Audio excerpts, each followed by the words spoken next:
በዛሬ ቪዲዮ እነዚህን እኔ እኮ ምንድነው መንገድ ላይ ሰው የሚያፈጥብኝ አላለሁ እነዚህን የታገቢኛለሽ ጥያቄን አልተቀበለችኝም በሚል የሚወዳት ልጅ አንገቷን 3 ቦታ በስለት ወቅቶ የገደለው ግለሰብ በስራት ተቀጣ። እነዚህንና ሌሎችንም እናንተን ፈታ ዘና ያደርጋሉ እንዲሁም ግርምትን ይጭራሉ ብሎም የእናንተ ምክርና ተግሳጽ ይፈልጋሉ በያሰብኳቸው ቪዲዮዎች ሰብሰብ አድርጌ ይዤላችሁ መጥቻለሁ ማለት ነው።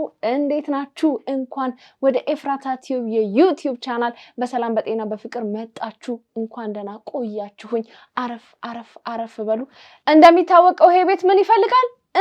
ፍቅር ይፈልጋል። ፍቅር አሰጣጡ ደግሞ እጅግ በጣም ቀላል ነው። ሰብስክራይብ እምትል ቀላም ወንደለልሽ በተናለች እሷን ነካ እያደረጋችሁ እንዲሁም ላይክ እና ሼር በማድረግ ሐሳብ አስተያየታችሁን ኮሜንት ላይ እያሰፈራችሁ ብሎም የመለቃቸው ቪዲዮዎች በቶሎ እንዲደርሷችሁ ደግሞ የደውል ምልክቷን በመጫን ለዚህ ቤት ፍቅር መስጠት ይቻላል ማለት ነው።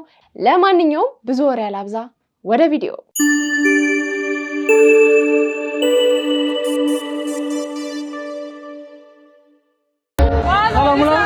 Salam Malaysia. Thank you.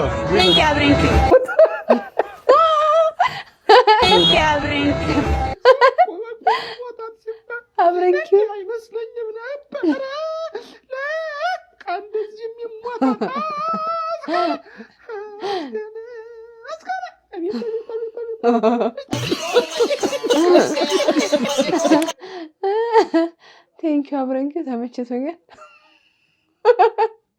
እርድና ይላል።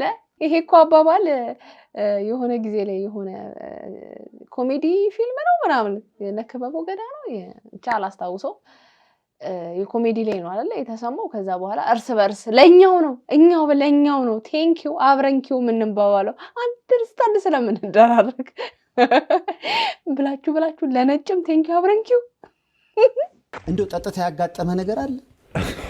ምን እንደምታወራው እኔን ማጣጣሰን ድሮ ዘፈን ሰርተን እኔና አለብሾ ነፍሱን ይማርና አንድ ሴት ነች ያለችው ሰዓት ላፊ እና ማድ ቤት ውስጥ ነው የምትሰራው እና እሱም ለካ ያያታል እኔም አያለሁ።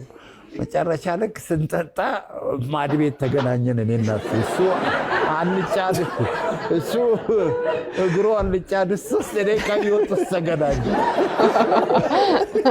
ያለብሽ እሱ ሊባረው እና ስለዚህ አንድ ጊዜ ደግሞ የራሴ ፊት አስጠላኝ።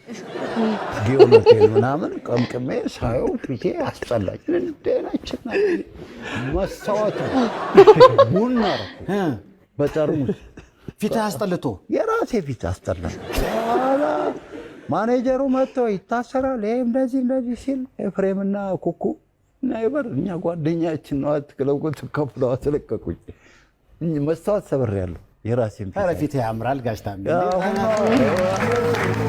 የድስቱ ተመችቶኝ አንደኛችን አልጫ ውስጥ አንደኛችን ቀይ ወጥ ውስጥ ተገናኘን። በጣም ጸዴ ነው። ታውቁታላችሁ ዘሚው አሹስ ለዚህ ባይከ ፊሾች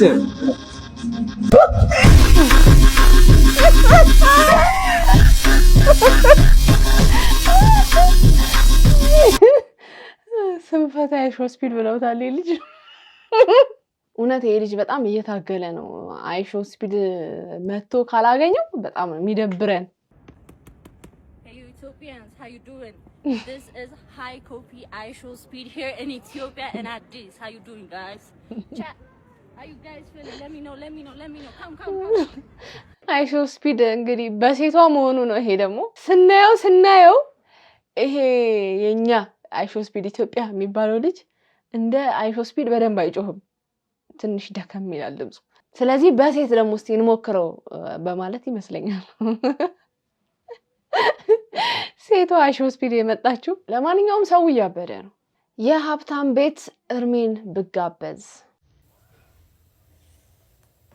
መጡ እንዴ እንጀራ ለኔ ያላስፈልግም። ይሁን ቁላስ ችበለው ችግር የለም። ቁላ አይደለም እንዴ ይሽው ምግብ ይበላውበት በላውበት ዋው መስሉ እንዴ እሱን ካልተጠባነኩበት ወንድሜ ወንበር ጠረጴዛ እሱ ነው እንዴ? ወይኔ በምን አውቄ ተነሳትሉኝ። አይ ወንድሜ በቃ አይ ለኔ ኧረ ለኔ ችግር የለም ምን በልጣልከስ ችግር የለም። በቃ ሊድ ወደ ቤት አይ ጸባይ ተቀየረ ቤት ይሻላል ሊድ ደህና ዋሉ። የውሻው ምግብ በላውበት ተመችቶኛል። ይህንን ቪዲዮ ጂም ውስጥ ፈሱላ መለጠው ጓደኛችሁ ላኩለት። ትንሽዬ ንፋስ አመለጠህ፣ ትንሽዬ ንፋስ ወጣች። ሴቶች አይተውሃል፣ ወንዶች አይተውሃል። ምንድነው ማድረግ ያለብህ? እንደምትጠብቀው አይደለም። አፍረህ ተሸማቀህ ቁጭ አይደለም ማለት ያለብህ። ምን ታደርጋለህ? ተሳስተህ እንዳልፈሳ ለማስመሰል ወይም ለማሳወቅ ትደግመዋለህ። ከሰው መጀመሪያ ወይኔ አመለጠው ምናምን ነገር ሲሉ የነበሩ ሰዎች ትደጋግመባቸዋል። ሰው ይዞ እስኪወጣ ድረስ በቃ ልቀቁኝ ምናምን ደቅ ይቀጣ ዛሬ የሚፈስ ያመልጦኝ ነው። ሶፊ አንተ በደህና ጊዜ ነው ያበድከው። እኔ ቀልድህ አይገባኝ። ደጋግማችሁ ፍሱ በሚለው ሀሳብ ዙሪያ ምን ትላላችሁ? ከተሜዎቹ አሁን ረጅም ጊዜ ገርልፍሬንድ እና ቦይፍሬንድ ሆነው ቆይተው ከዛ ሊጋቡ ሲሉ HIV አትመረመሩም አሉ። እኔ በወሬ ደረጃ ነው የሰማሁት። አትመረመሩም እኔ አባ ስማ የኔው ማለት ነው። ስማ ይኸውልህ እንትንህን ኪድኒህን አሬፍት ያሰራለሁ ኤሌፍት ያሰራለህ ኦፍታ ሁላ ታሰራለህ አርቤስህን ሄሞግሎቢን የዋንሲ ሁሉን አምሩን ራሱ በሲቲ ላሳየው ይችላል። በዚህ አሁን የጠራቻቸውን ስሞች በሙሉ ሰምቻቸውን ባላቅ ያው የጤና ነገሮች ናቸው በሚለው እንወስዳቸዋለን ባይገባንም። ነገር ግን HIV ኤድስ በጣም በአሁኑ ሰዓት በስፋት እየተሰራጨ ነው። ሰው ንዝላል ሆኗል፣ ኬርለስ ሆኗል፣ ምንም አይመስለውም ምናምን እና ከጋብቻ በፊት ቅድመ ምርመራ ድሮ እኮ ይባል ነበር፣ በጣም ይነገር ነበር ምናምን። አሁን ላይ ተትቷል። እንመርመር ማለት እንደ ሼም እየታየ የመጣ ይመስለኛል አሁንና በጣም በርካታ ሰዎች ባላሰቡት ሁኔታ በዚህ ህመም እየተያዙ እየሰማን ነውና ከዚሁ ከኤችአይቪ ኤድስ ጋር በተያያዘ ታዲያ ከሰሞኑ አንድ ሰርግ ተሰርዟል። ሙሽራዋ ቀርታ ድሮ ሙሽራ ይቀረ ነበር፣ ወንዱ ነበር የሚቀረውና በአሁኑ ሰርግ ደግሞ ሙሽራዋ ቀርታለችና ምን ተፈጥሮ ነው የሚለውን እስኪ ቪዲዮን እንመልከት። በሰርጓ ቀን የቀረችው ሙሽሪት ምክንያቱ ይፋ ተደርጓል። አብዛኛው ኢትዮጵያዊም እያደነቃት ነው የሚገኘው። ትክክለኛ ውሳኔ ነው የወሰንሽው ሙሽሪት በማለት አብዛኛው ሴቶች እየኮሩባት ነው የሚገኘው።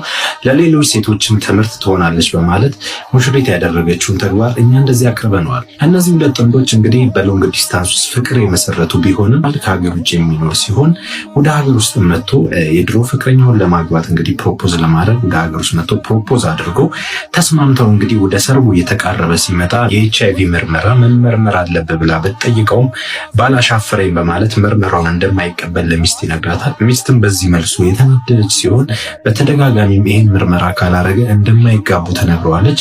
ባልየውም አሻፈረኝ ብሎ የኤችአይቪ ምርመራ ባለማድረግ ውስጥ የሰርጉን ቀን ይቆርጣሉ ማለት ነው። ሰርጉም ሲደርስ ሚስት ተው ተመርመር እያለች ያስጠነቅቀች ቢሆንም ባላሻፈረኝ በማለት የሰርጉ ቀን ይደርሳል ማለት ነው።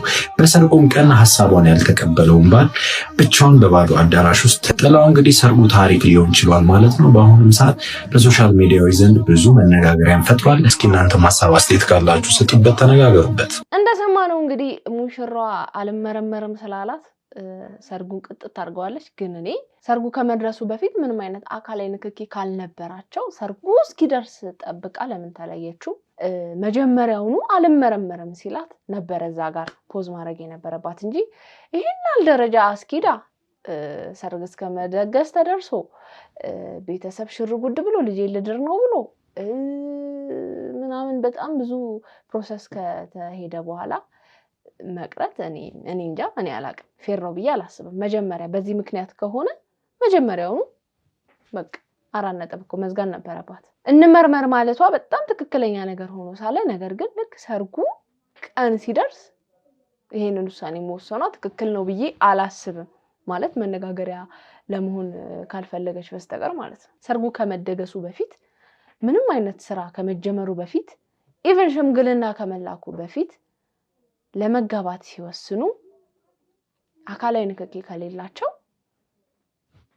ሄደው መመርመር ነው። አልመረመረም ካለ በቃ አላገባህም ብሎ ቁርጡን ንግር ማድረግ እኮ ነው። እኔ እንጃ እኔ እንደዛ ነው የተሰማኝ። እናንተ እስቲ በዚህ ጉዳይ ላይ ምን ትላላችሁ? ሐሳብ አስተያየታችሁን ስጡኝ። አብሮ አደጌ ነች እያገባች ያለችው እኛ ጋር ፊት ለፊት በር ላይ ማለት ነው። አሁን እያገባች ያለችው እሷ ነች። ግን ሰርጉ ላይ መገኘት ደብሮኝ ቤት እንቸው ሳስንሳ ነው ወደ 11 ከ20 ዛሬ ውጭ ለምን ደበረ? በጣም የሚደብር ቀን ማለት ብቻ ወጣት ከሆንክ መልእክት ላንተ ይዘህ መገኘት በየትኛውም አጋጣሚ ይዘህ ተገኝ። ግን አጫወታችሁ ላፍ ነበር። አሁን ግን ሌላ አጫዋች ተገኝቶ እየወሰዳት ማድረግ አትችልም። ይሄ ሰርጌ ነው ዛሬ የሚጨፍረው እነሱ ጋር ኪያ ትባላለች።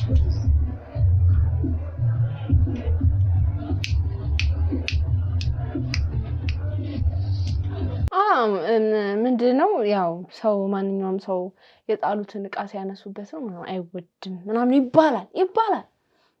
አሁን ገንዘብ ስላጣ ነው ብቻ ብለን መደምደም ባንችልም ሊሆንም ይችላል። ግን መደምደም ባንችልም አሁን ይሄን ቪዲዮ መቅረጹ አስፈላጊ ነው። ወንድም ማለት ላንተም አይጠቅምም ለኪያም አይጠቅማትም። የሰርጓ ቀን ደብሮኛል ስለሌለኝ ነው ሌላ የሆነችው ምናምን ብሎ ማለቃቀስ በዛ ላይ ሰማሜንሽን ማድረግ ልክ ነው? ብራዘር ልክ ነው?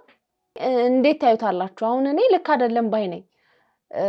ልጅቷ መቼስ ጎረቤት ነች፣ ቪዲዮ ይደርሳታል፣ ባልየው ማየቱ አይቀርም። ከዚህ ልጅ ጋር ግንኙነት አለሽ እንዴ ምናምን ብሎ የሰርጓ ቀን ጸብ ይፈጠር? ምንድነው ሐሳብህ? ምንድነው? እስቲ እናንተም በዚህ ልጅ ዙሪያ ምን ተሰማችሁ? ልክ ነው እንደዚህ ማድረጉ? ቪዲዮ ቀርጾ መልቀቁ ልክ ነው? ብሶት ሌላ ቀን አይደርስም?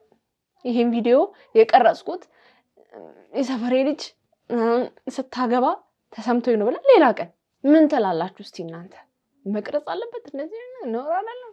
እኔ የምለው ሰፈር ውስጥም ሆነ የትኛውም አካባቢ ላይ ስዝረከረክ የምታይኝ ሰዎች እንዴ ስዘንጥም ይሁን እንጂ ስዘንጥም ይሁን እኔ እኮ ግራ ግብት የሚለኝ ማለት ነው። ልክ ስዝረከረክ ማለት ነው ከውልደቴ ጀምሮ እስከ እድገቴ ድረስ ያለው የሚያቀኝ ሰው በሙሉ ውጪ ነው ያለው። ቤት ራሱ የላቸውም እንዴት ሁሉም ይኛል። ስዘንጥስ ዘግቶ የማያውቀው ሸምሴ ባለ ሱቁ ራሱ ይዘጋል ለሱ እንዳላሳየው። እውነት እኮ ነው። አጋጥማችሁ ያቅም እንደዚህ አይነት ነገር የሆነ ሳታስቡት ዘረክረክረክ ብላችሁ ስትወጡ ህዝቡ እንዳለ ውጪ ነው። ፏ ምናምን ብላችሁ ደግሞ እስቲ ያኔ ተዝረክርክ ያያችሁኝ ሰዎች እንደዛ እንዳልሆንኩ እዩ ምናምን ብላችሁ ፏ ብላችሁ ስትወጡ ወፍ የለም ማንንም እና ሁላችንም እንደዚህ አይነት ነገር ያጋጥመናል መሰለኝ።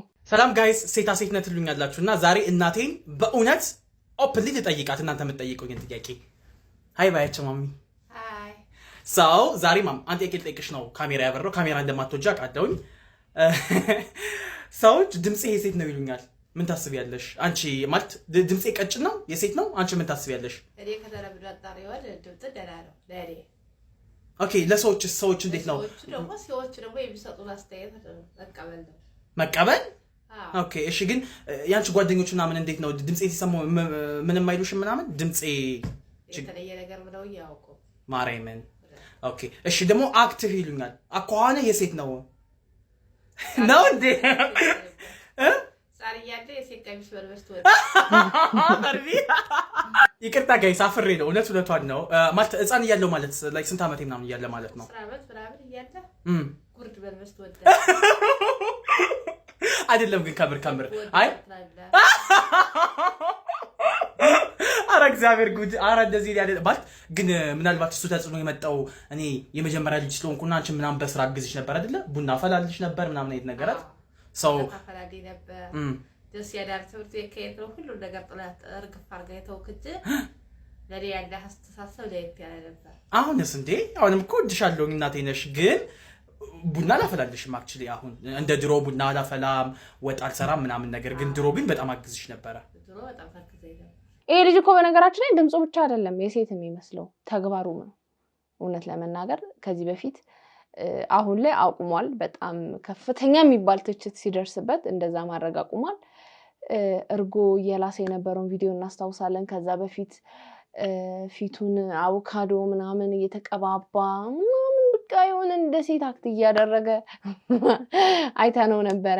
አንዳንዴ ሴቶች የወንድ ባህሪ እንዲይዙ ወንዶች የሴት ባህሪ እንዲኖራቸው አስተዳደግ ትንሽ ተጽዕኖ የሚያደርግ ይመስለኛል። ይሄ ነገር መስተካከል ይችላል አይችልም አላቅም። እስቲ የጤና ባለሙያዎች እንደዚህ አይነት ጉዳይ ላይ የምትሰሩ ሰዎች ሐሳብ ስጡ። እኔ እኮ ምንድነው መንገድ ላይ ሰው የሚያፈጥብኝ አላለሁ። ቆንጆ መሆኔን ረሳዋለሁ። እኔ ደግሞ አንዳንዴ የኤአይ መጫወቻ ሆነን እንቅር። የታገቢኛለሽ ጥያቄን አልተቀበለችኝም በሚል የሚወዳትን ልጅ አንገቷን 3 ቦታ በስለት ወቅቶ የገደለው ግለሰብ በእስራት ተቀጣ። በምስራቅ ቦረና ዞን ነገሌ ቦረና ከተማ መልካ ኦዳ የተባለ አካባቢ ነዋሪ የሆኑት ጆፌ ጥላሁን በጫት ንግድ እንዲሁም ማስተዋል ጌታቸው ደግሞ ቡናና ሻይ በማፍላት የሚተዳደሩ ናቸው። ሁለቱም ካላቸው የንግድ እንቅስቃሴ አንጻር የመቀራረብ እድል ፈጥሮላቸዋል። ጆፌ በተደጋጋሚ ቡና ለመጠጣት የስራ ቦታውን ይጎበኛል። በዚህም ከማስተዋል ጌታቸው የአይን ፍቅር ውስጥ የገባም ሲሆን በሷ በኩል ደግሞ የስሜት እንዳልነበረ የምስራቅ ቦረና ዞን ፖሊስ መምሪያ የኮሙኒኬሽን ጉዳዮች ጽፈት ቤት ኃላፊ ኮማንደር በቃሉ በለጠ ለብስራት ራዲዮ ገልጸዋል። በሁለቱ መካከል ያለው ግንኙነትም በዚህ መንገድ እንደቀጠለም ታህሳስ 18 ቀን 2018 ዓ.ም ጆፌ ጥላሁን ለማስተዋል ጌታቸው የታገቢኛለሽ ጥያቄ ለማቅረብ በዝግጅት ላይ መቆየቱን የተገለጸው።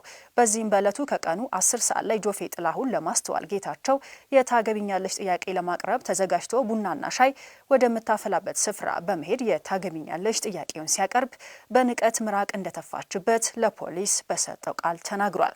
የታገቢኛለሽ ጥያቄም በዚህ መልክ ስትመልስ ንዴት ውስጥ ገባው የሚለው ጆፌ ጥላሁን ስሜቱን መቆጣጠር አቅቶኝ ወደ ቤት ተመልሼ ስለታም ጩቤ በማምጣት የምትኖርበት አካባቢ ሄዶም ሸሽጎ በያዘው ስለታም ጩቤ 3 ቦታ አንገቷ ላይ እንደወጋትና የሕክምና ተቋም ሳትደርስ ህይወቷ ማለፉም ተገልጿል። የድርጊቱ ፈጻሚ ጆፌ ድርጊቱን እንደፈጸመ ለማምለጥ ሙከራ ሲያደርግም የጸጥታ አካል ከህብረተሰቡ ጋር በመተባበር ሊያመልጥ የሞከረውን ጆፌ ጥላሁን ከስለት መሳሪያው ጋር በቁጥጥር ስር አውሎታል። ፖሊስም የድርጊት ፈጻሚ ጆፌ ጥላሁን በቁጥጥር ስር አውሎ የምርመራ መዝገቡን በአስከሬንና በሰው ማስረጃ በማጠናከርም ለአቃቤ ሕግ ልኳል። አቃቤ ሕግ በ10 ቀናት ውስጥ ክስ በመክፈት ለምስራቅ ቦረና ዞን ከፍተኛ ፍርድ ቤት በመላክ ፍርድ ቤቱም ጉዳዩ በፍጥነት በማየትም ጥር 1 ቀን 2018 ዓ.ም በዋለው ችሎት ተከሳሽ ጆፌ ጥላሁን በእድሜ ልክ እስራት እንዲቀጣ የወሰነበት መሆኑን ኮማንደር በቃሉ በለጠ ጨምረው ለጣቢያችን ገልጸዋል። አቤት አቤት አቤት አቤት አቤት አቤት እነዚህ ምንሰማው በየቀኑ ምንሰማቸው ነገሮች ማለት ዝግነነነ የሚሉ ነገሮች ነው። በየጊዜው በየቀኑ ምንሰማቸው ነገሮች እና ከባድ ነው። ለማንኛውም ውዶቼ የዛሬ ቪዲዮቼ እነዚህን ይመስሉ ነበረ። እንደወደዳችኋቸው ተስፋ አደርጋለሁ። በቀጣይ በሌላ ቆንጆ ቪዲዮዎች እመጣላችኋለሁ። በተቻለ መጠን አሁን በየቀኑ ለመልቀቅ እሞክራለሁ ሳይሆን አደርገዋለሁ፣ እለቃለሁ። አይመስላችሁ? ምክንያቱም ሰሞኑን በመጥፋቴ ምክንያት በጣም በርካቶቻችሁ ምን ነው ጠፋሽ ኤፍራታ ለምንድን ነው ቶሎ ማትለቂው ምናምን እያላችሁ ሀሳብ አስተያየታችሁን እየሰጣችሁኝ ነው። አልጠፋም፣ እለቃለሁ። ወደፊት በሉለት፣ ይለይለት። ከዚህ በኋላ አልፎ ብቅ ማለት የለም። በቃ በየቀኑ ውስን አድርጌ ቁርጥ አድርጌ ቪዲዮ እለቃለሁ። ታዲያ እናንተም ሰብስክራይብ በማድረግ ፍቅር መስጠታችሁን እንዳትዘነጉ። ላይክ አድርጉ፣ ሼር አድርጉ። በነገራችን ላይ ኮፒ ሊንክም አድርጉ። ኮፒ ሊንክ ይቻላል። እዚህም ላይ ኮፒ ሊንክ አድርጉ። ሀሳብ አስተያየታችሁን እንደ ሁሉ ጊዜው ከሙሉ ጨዋነታችሁ ጋር ስጡኝ። እኔ እቀበላለሁ፣ አነባለሁ፣ መውሰድ ያለብኝን መማር ያለብኝን እማራለሁ እና ሀሳብ አስተያየታችሁን አስቀምጡልኝ። ሁሌም የምለቃቸው ቪዲዮዎች እንዲደርሷችሁ የደወል ምልክቷንም መጫናችሁን አትርሱ። እንዲሁም እንድሰራባቸው የምትፈልጓቸው ቪዲዮዎች ካሉ የተለያዩ የሶሻል ሚዲያ ሊንኮች ዲስክሪፕሽን ላይ ያሉ፣ የቲክቶክ፣ የኢንስታግራም እንዲሁም የፌስቡክ እነሱንም ነካ በማድረግ መላክ ትችላላችሁ ማለት ነው። ከዚህ ቀደም ምን አይነት ቪዲዮ እንድንልክልሽ ትፈልጊያለሽ ምናምን የሚል አስተያየት አይቼ ነበረ። እናንተ ለህዝብ ይጠቅማል፣ ያስተምራል፣ ያዝናናል፣ ነገር አለው እንዲሁም ትዝብትን ይጨራል፣ ምክርና ተግሳጽ ይፈልጋል ብላችሁ የምታስቡትን ቪዲዮ መላክ ትችላላችሁ ማለት ነው። ለማንኛውም የዛሬን አበቃው። ይመቻችሁ ባይ